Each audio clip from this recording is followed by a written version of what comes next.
नमस्कार मित्रांनो, प्रयोग हा टॉपिक चालू आहे मित्रांनो यूट्यूब वरती।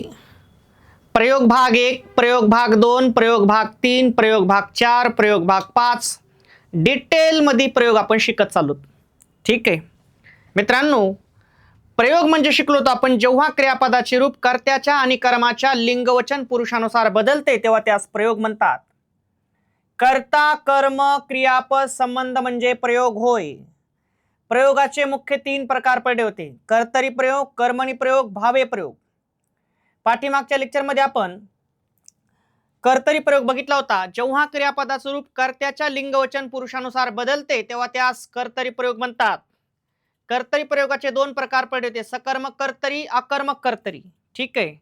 आणि कर्तरी प्रयोगाच्या वाक्यात जेव्हा कर्म येते तेव्हा त्यास सकर्मक कर्तरी प्रयोग म्हणतात, आणि कर्तरी प्रयोगाच्या वाक्यात जेव्हा कर्म येत नाही तेव्हा त्यास अकर्मक कर्तरी प्रयोग असं म्हणतात, असं आपण पाहिलं होतं। आणि अशा प्रकारे आपण कर्तरी प्रयोगाचे हे 2 प्रकार पाहिले होते मित्रांनो।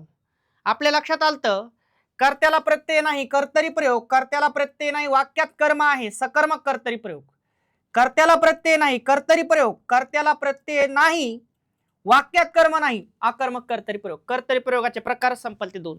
ठीक आहे। दुसरा प्रकार पाहिला होता मित्रांनो आपण कर्मणी प्रयोग। जेव्हा क्रियापदाचे रूप कर्त्याच्या लिंगवचन पुरुषानुसार बदलत नाही, ते कर्माच्या लिंगवचन पुरुषानुसार बदलते तेव्हा त्यास कर्मणी प्रयोग असं म्हणतात। ठीक आहे। आणि मित्रांनो, कर्मणी प्रयोगाचं आपण 2 प्रकारे वर्गीकरण केलं: प्रधान कर्तृक कर्मणी प्रयोग, गौण कर्तृक कर्मणी प्रयोग। आणि मग पाठीमागच्या लेक्चर मध्ये आपण प्रधान कर्तृक कर्मणी प्रयोग बघितला होता।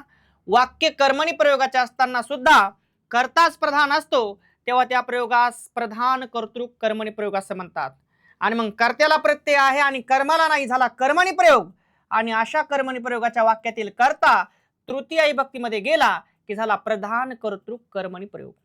आणि मित्रांनो, कर्मणी प्रयोगाचं आपण 2 प्रकारे जे वर्गीकरण केलं, प्रधान कर्तृक आणि गौण कर्तृक, त्याचा दुसरा प्रकार आपल्याला बघायचा आहे गौण कर्तृक कर्मणी प्रयोग।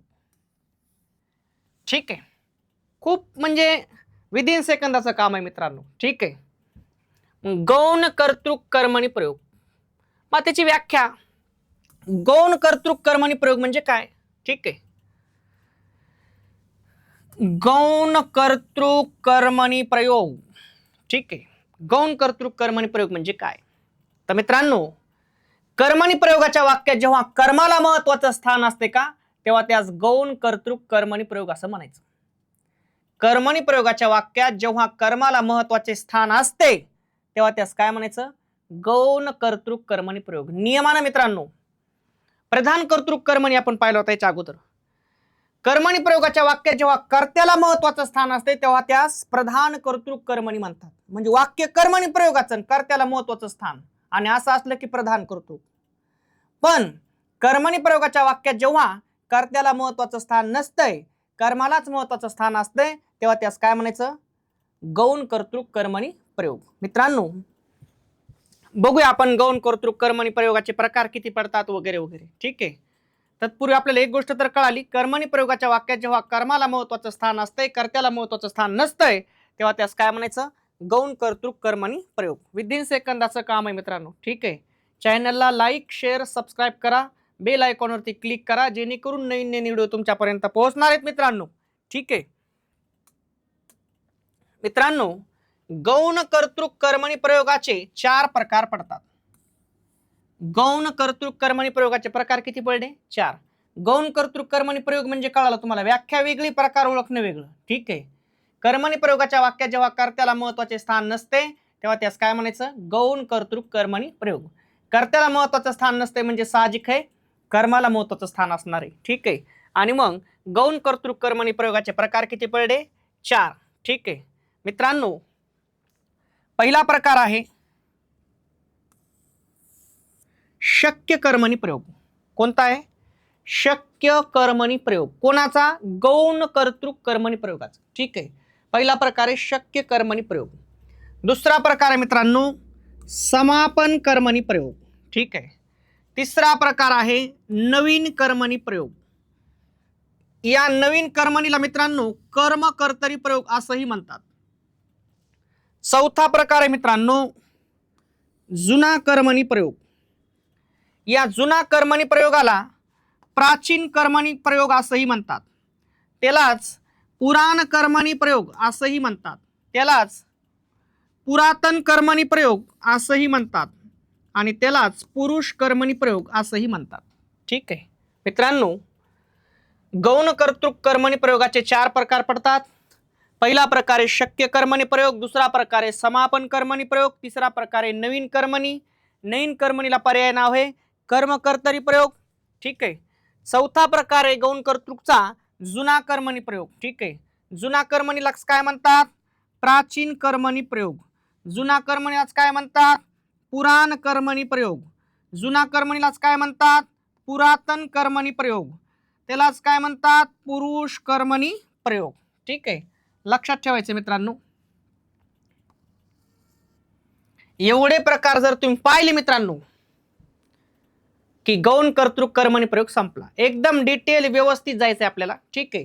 मग गौण कर्तृक कर्मणी प्रयोगाचे 4 प्रकार पडतात: शक्य कर्मणी, समापन कर्मणी, नवीन कर्मणी आणि जुना कर्मणी. ठीक आहे मित्रांनो, आपण गौण कर्तृकची व्याख्या पण पाहिली. कर्मणी प्रयोगाच्या वाक्यात जेव्हा कर्त्याला महत्वाचे स्थान नसते तेव्हा त्या प्रयोगास काय म्हणायचं? गौण कर्तृक कर्मणी प्रयोग. आणि 4 प्रकार पडतात. किती प्रकार पडतात त्याचे? 4. ठीक आहे. पहिला प्रकार शक्य कर्मणी, दुसरा प्रकार समापन कर्मणी, तिसरा प्रकार नवीन कर्मणी आणि चौथा प्रकार जुना कर्मणी.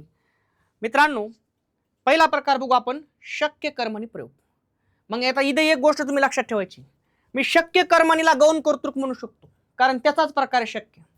मी समापनला गौण कर्तृक कर्मणी प्रयोग म्हणू शकतो कारण हे प्रकार कोणाचा आहे? याचाच आहे. मी नवीन कर्मणीला गौण कर्तृक म्हणू शकतो कारण नवीन कर्मणी गौण कर्तृकचा प्रकार आहे. आणि मी जुना कर्मणी सुद्धा गौण कर्तृक कर्मणी प्रयोग म्हणू शकतो कारण हे प्रकार कोणाचे येतं? गौण कर्तृकचे. मग गौण कर्तृक कर्मणी प्रयोगाचा पहिला प्रकार कोणता आहे? शक्य कर्मणी प्रयोग. आणि तेच आपल्याला बघायचं आहे. मग शक्य झाल्यानंतर समापन, ते झाल्यानंतर नवीन आणि ते झाल्यानंतर जुना. विषय संपला. पहिला प्रकार बघू, शक्य कर्मणी प्रयोग. शक्य कर्मणी प्रयोग पहिला प्रकार कोणाचा? गौण कर्तृक कर्मणी प्रयोगाचा. शक्य कर्मणी प्रयोग. ठीक आहे मित्रांनो, शक्य कर्मणी प्रयोग म्हणजे काय? आता पुन्हा प्रश्न. ठीक आहे, शक्य कर्मणी प्रयोग म्हणजे काय? व्याख्या पाहूता. ठीक आहे मित्रांनो, कर्मणी प्रयोगाच्या वाक्यात जेव्हा शक्य क्रियापद येते का तेव्हा त्या शक्य कर्मणी प्रयोग असं म्हणायचं. कर्मणी प्रयोगाच्या वाक्यात जेव्हा शक्य क्रियापद येते तेव्हा त्यास काय म्हणायचं? शक्य कर्मणी प्रयोग. गोष्ट काय प्रूव्ह झाली बघा. अगोदर तुम्हाला ओळखावं लागेल की वाक्य कर्मणी प्रयोगाचं आहे का आणि त्याच्यात पुन्हा शक्य क्रियापद आलंय का.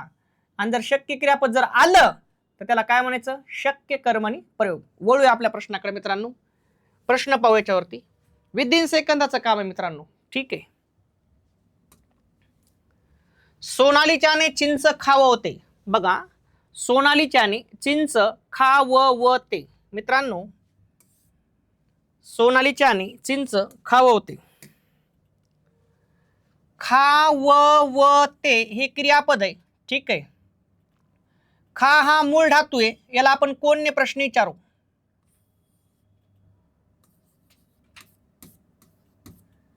कशाने प्रश्न विचारायचा आहे? कोणने. ठीक आहे. सोनालीच्याने चिंच खाववते. ठीक आहे. मग खाणारी कोण? सोनालीच्याने वाक्याचा कर्ता आहे मित्रांनो. कोण आहे वाक्याचा कर्ता? ठीक आहे. मला असं वाटतंय कर्त्याला प्रत्यय आहे. 1 सोडून 2. च्यानी ने 1 सोडून 2 प्रत्यय. मग कर्त्याला प्रत्यय आहे. कधीच कर्तरी प्रयोग होणार नाही मित्रांनो. कधीही कर्तरी प्रयोग होणार नाही. विषय संपला. कारण कर्तरी प्रयोग होण्यासाठी कर्त्याला प्रत्यय नाही लागावं लागते. पण कर्त्याला प्रत्यय लागलाय. सोनालीच्याने चिंच खाववते. खाववते क्रियापद. खा मूळ धातू. खाणारी कोण आहे? सोनालीच्याने वाक्याचा कर्ता आहे. कर्त्याला 1 सोडून 2 प्रत्यय च्या आणि ने. मग कर्त्याला प्रत्यय आहे. कर्तरी प्रयोग होणार नाही. ठीक आहे. दुसरा प्रश्न विचारू आपण. काय नाही, कारण कर्म शोधूचा. काय खाते? चिंच. मग चिंच वाक्याचं कर्म आहे मित्रांनो. कोण आहे? कर्म. ठीक आहे. पण कर्त्याला प्रत्यय आहे कर्माला नाही. झाला कर्मणी प्रयोग. साधाच विषय. कर्त्याला प्रत्यय आहे आणि कर्माला नाही, दुसरा प्रयोगच होऊ शकत नाही, एकच प्रयोग कर्मणी प्रयोग, विषय संपला. मित्रांनो, हे असं खावं जावं पळव आलं असलं ना त्याला शक्य क्रियापद म्हणतात. काय म्हणतात? शक्य क्रियापद. म्हणजे क्रियापद कसं आहे? शक्य क्रियापद आहे. शक्य क्रियापद. इकडे पहा, तुम्हाला फरक सांगतो. सोनाली,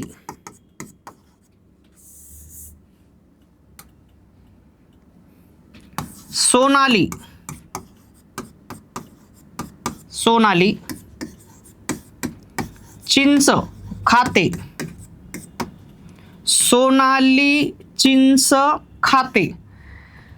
आता मला तुम्हाला एवढी गोष्ट सांगायची की याला तुम्ही शक्य क्रियापद म्हणू शकत नाही, त्याच्यात खावं व असं येतंय, म्हणजे हे खाते हे शक्य क्रियापद होणार नाही. कळलं का? मग जर याला शक्य क्रियापद करायचं असेल तर काय करावं लागतंय? सोनालीच्याने, सोनालीच्याने चिंच खावते, खावते. मग आता मित्रांनो, जर तुम्ही ऑब्झर्वेशन केलं असेल तर आता हे झालं शक्य क्रियापद, कारण खावं पळव चालव, ठीक आहे. आणि म्हणून मित्रांनो, मी पळतो किंवा सागर पळतो साधं क्रियापद आहे, पण सागरला पळवते शक्य क्रियापदामध्ये, ठीक आहे. मग मित्रांनो, सोनालीच्याने चिंच खावते, खावते क्रियापद आहे, खा मूळ धातू आहे, खाणारी कोण आहे? सोनालीच्याने. कर्त्याला एक सोडून दोन प्रत्यय, कर्तरी प्रयोग होणार नाही. काय खाली? चिंच वाक्याचं कर्म आहे, कर्त्याला प्रत्यय आहे कर्माला नाही, झाला कर्मणी प्रयोग. पण अशा कर्मणी प्रयोगाच्या वाक्यात कोणतं क्रियापद आलंय? कोणतं क्रियापद आहे मित्रांनो? शक्य क्रियापद आलंय. कसलं क्रियापद आहे? शक्य क्रियापद. आणि शक्य क्रियापद आहे म्हणून झाला शक्य कर्मणी प्रयोग, ठीक आहे. मग वाक्याचा प्रयोग कोणता आहे? शक्य. कोणता प्रयोग आहे?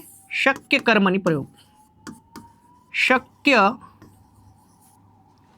कर्मणी प्रयोग, ठीक आहे. इतकं सोपं आहे मित्रांनो, विदिन सेकंदाचं काम आहे. बघणं आन्सर लगेच आलं पाहिजे. कर्त्याला प्रत्यय आहे, कर्तरी प्रयोग नाही, कर्त्याला आहे कर्माला नाही, झाला कर्मणी प्रयोग. अशा कर्मणी प्रयोगाच्या वाक्यात शक्य क्रियापद आलंय म्हणून शक्य कर्मणी प्रयोग, विषय संपला, ठीक आहे.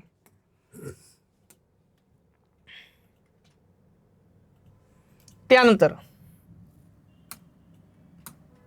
अजून एक वाक्य पाहता. त्याला पुस्तक वाचवते आणि आयोग म्हणते प्रयोग सांगा, ठीक आहे. त्याला पुस्तक वाचवत्या, चला ओळखा. मग वाचवते हे क्रियापद आहे, ठीक आहे. वाच मूळ धातू, वाचणारा कोण आहे? वाचणारा कोण? तो वाक्याचा कर्ता आहे मित्रांनो. कोण आहे? कर्ता. प्रत्यय लागलाय का? एक ला प्रत्यय लागलाय, कर्त्याला प्रत्यय आहे, कर्तरी प्रयोग होईल का? होणार नाही, कारण कर्तरी प्रयोग व्हायचा असेल तर कर्त्याला प्रत्यय लागायला जमत नाही. कर्त्याला प्रत्यय नसेल का एकच प्रयोग होते, फक्त कर्तरी, दुसरा होऊच शकत नाही. मग त्याला पुस्तक वाचवते, वाचवते क्रियापद, वाच म्हणून धातू, वाचणारा कोण आहे? तो वाक्याचा कर्ता आहे, कर्त्याला प्रत्यय आहे, कर्तरी प्रयोग होणार नाही. दुसरा प्रश्न विचारू आपण. काय वाचते? पुस्तक, वाक्याचं कर्म आहे. काय वाचवते? पुस्तक, वाक्याचं कर्म आहे. कर्त्याला प्रत्यय आहे कर्माला नाही, झाला कर्मणी प्रयोग, दुसरा प्रयोगच होऊ शकत नाही. जर कर्त्याला प्रत्यय असेल आणि कर्माला नसेल तर प्रयोग एकच होतंय, कर्मणी प्रयोग. पण जर तुम्ही ऑब्झर्वेशन केलं असेल मित्रांनो, अशा कर्मणी प्रयोगाच्या वाक्यातील क्रियापद वाचव कसं आहे? शक्य क्रियापद आहे बघा. वाचते नाही, वाचवते. कसलं क्रियापद आहे? शक्य क्रियापद. शक्य क्रियापद. आणि मित्रांनो, हे शक्य क्रियापद आहे म्हणून पाहता. मग शक्य कर्मणी प्रयोग म्हणजे काय? तर कर्मणी प्रयोगाच्या वाक्यात जेव्हा शक्य क्रियापद येते तेव्हा त्या शक्य कर्मणी प्रयोग असं म्हणतात. आणि मग मित्रांनो त्याला पुस्तक वाचवते, वाचवते क्रियापद, वाच मूळ धातू, वाचणारा कोण आहे तो कर्ता आहे, कर्त्याला ला प्रत्यय आहे, कर्त्याला प्रत्यय आहे, कर्तरी प्रयोग होणार नाही. काय वाचतोय, काय वाचवते, पुस्तक, पुस्तक कर्म आहे, कर्त्याला प्रत्यय आहे, कर्माला नाही, झाला कर्मणी प्रयोग.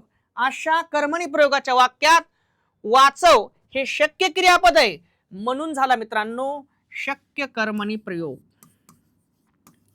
शक्य कर्मणी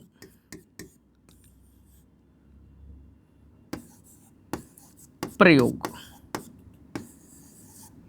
ठीक आहे, किती सोपं झालं मित्रांनो, विदिन सेकंदाचं काम आहे, विदिन सेकंदाचं. पुढं मित्रांनो तिला पत्र लिहवते हे वाक्य तुमच्यासाठी आहे. कमेंटमध्ये या वाक्याचा काही नाही सांगता आलं तर किमान प्रयोग सांगा, पण मी सगळ्या गोष्टी तुम्हाला कशामुळे विचारत असतो, तुम्हाला काय कळलं. या वाक्याचा कर्ता सांगायचा आहे, या वाक्याचं कर्म सांगायचंय, क्रियापद सांगायचंय आणि त्याचबरोबर याचा प्रयोग सांगायचा आहे.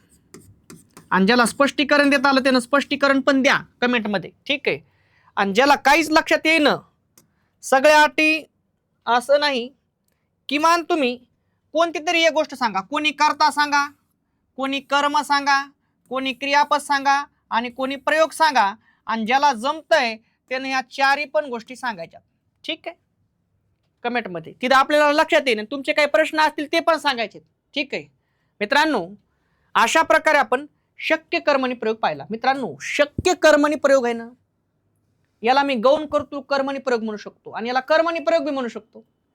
कारण कर्मणी प्रयोगाचा प्रकार कोणता आहे, गौण कर्तृक, आणि गौण कर्तृकचा प्रकार आहे शक्य कर्मणी. असे प्रश्न फिरवता येतात. काही पोरं मला व्हॉट्सअपला प्रश्न टाकतात, म्हणतात सर आन्सर द्या, आणि पर्याय टाकत नाहीत. मग नेमकं आन्सर द्यायचं काय, पर्यायानुसार प्रश्न फिरताय मित्रांनो. ठीक आहे, अशा प्रकारे मित्रांनो